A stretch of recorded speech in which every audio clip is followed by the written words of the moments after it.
কাঠুরিয়া কাঠ কাটতে যেত বনের ভেতর। কাঠ বিক্রি করে যা পেত সেটা দিয়ে কোনো রকম খেয়ে পরে দিন যেত তার।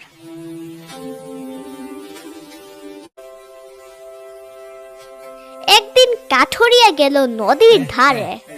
একটি গাছ দেখে পছন্দ হলো তার। ওখানে কুড়াল দিয়ে আঘাত করলো। অমনি হাত থেকে কুড়ালটা ছিটকে গেল।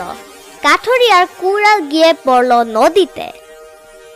নদীটা কিন্তু শান্ত ছিল না, ভীষণ রকম স্রোত বয়ে যেত। তাছাড়া কুমিরের ভয়ও ছিল। কাঠুরিয়ার সাহস হলো না নদীতে নামতে। নিরুপায় হয়ে একটা গাছের গোড়ায় বসে কাটতে লাগলো সে।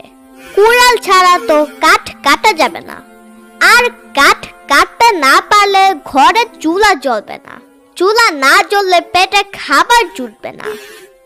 নতুন একটা কুড়াল যে কিনে আনবে সেই সাধ্য কাঠুরিয়ার ছিল না। তাহলে কি উপায়? কাঠুরিয়া যখন কাটছিল অমনি নদীর পানিতে ঝপাত করে শব্দ হলো। উমা! পানির ভেতর থেকে বেরিয়ে এসেছে একটা জলপরি। জলপরি কাঠুরিয়াকে জিজ্ঞেস করলো, তুমি কাঁদছো কেন? কাঠুরিয়া বলল, আমার কুড়ালটা পানিতে পড়ে গেছে, তাই কাঁদছি। জলপরি বলল, ঠিক আছে, তোমার কুড়াল আমি এনে দিচ্ছি, তুমি কান্না বন্ধ করো।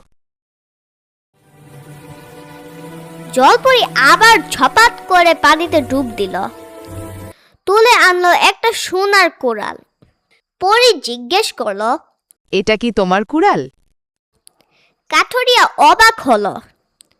তার কুড়াল তো সোনার ছিল না। সে সোজা সাপটা জানিয়ে দিল, না, এই কুড়াল আমার না।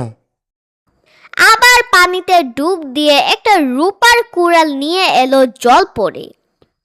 তারপর জিজ্ঞেস করলো, এবার বলো, এটা কি তোমার কুড়াল? এবারও কাঠুরিয়া জানালো, না, এটাও আমার না। পরে আবার ডুব দিয়ে একটা লোহার কুড়াল এনে দিল। আসলে ওটাই ছিল কাঠুরিয়ার কুড়াল। সে মনে খুশিতে জানালো, হ্যাঁ, এই কুড়ালটাই আমার। এরপর জলপরি কাঠুরিয়ার সততা দেখে মুগ্ধ হলো। তারপর কাঠুরিয়ার কুড়াল ফেরত দিল। সেই সাথে সোনা ও রূপার কুড়াল দুটিও উপহার দিল। জলপরি পানির নিচে ডুব দিল। কাঠুরিয়া আর তাকে দেখতে পেল না। কাঠুরিয়া মনের খুশিতে বাড়ি গেল। সোনা আর রূপার কুড়াল বাজারে বিক্রি করে অনেক টাকা পেল। সুখে শান্তিতে তার দিন যেতে থাকলো। এদিকে কি হলো জানো? কাঠুরিয়ার এই গল্পটা পাড়ায় পাড়ায় ছড়িয়ে গেল। অন্য এক কাঠুরিয়ার লোভ হলো, সেও যাবে ওই নদীর কাছে। তারপর দেখা করবে জলপরির সাথে। ওই কাঠুরিয়া নদীর কাছে গিয়ে কাঠ কাটার অভিনয় করলো। তারপর ইচ্ছা করে নিজের কুড়ালটি পানিতে ফেলে দিল। আগের কাঠুরিয়ার মতোই কান্নার ভান করলো। কান্না শুনে তো নদী থেকে উঠে এলো জলপরি। সেই আগের মতোই সোনার কুড়াল দেখালো সে। সূর্যের আলোতে ঝলমল করে উঠল কুড়ালটি। দেখে তো কাঠুরিয়ার লোভ চকচক করে উঠল। লোভ সামলাতে না পেরে বলল, হ্যাঁ, এটাই আমার কুড়াল।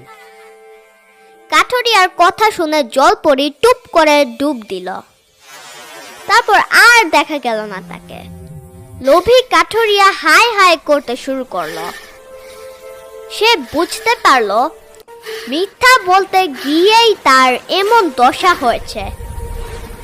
সোনা ও রূপার কুড়াল তো পেলই না, নিজের লোহার কুড়ালটিও হারাতে হলো তাকে। দুই কাঠুরিয়া ও এক জলপরি গল্পটা এখানেই শেষ। নতুন গল্প পেতে তোমাদের চোখ রাখতে হবে ইনফো কিডসে। আর হ্যাঁ, এই গল্পে লোভী কাঠুরিয়ার যে পরিণতি হলো সেটা কিন্তু তোমাদের মনে রাখতে হবে। সাবধান, কখনো লোভ করতে যেও না।